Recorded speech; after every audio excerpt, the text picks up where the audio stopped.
Hello mga ka-SAAS! One big happy family talaga ang pamilya na napuntahan ni Maine Mendoza.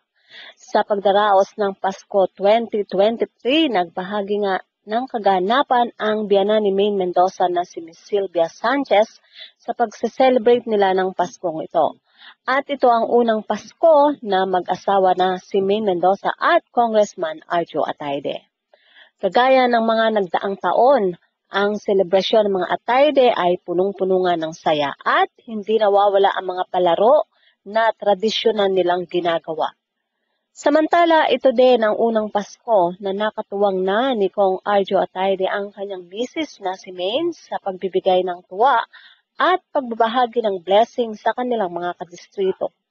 Ang proyekto nito na Kusina on Wheels kung saan nagpapamigay sila ng food pack sa mga barangay na nasasakupan. Heto nga at kasama na si Maine sa pag-aabot ng mga food packs. Sa taong ito, katulong na siya ni Kong Arjo Atayde sa kanilang proyekto. Doble nga ang saya ng kanilang mga kadistrito, enjoy na sa food at masaya din sila na nakita nila itong si Maine Mendoza. Narito ang video, panoorin natin.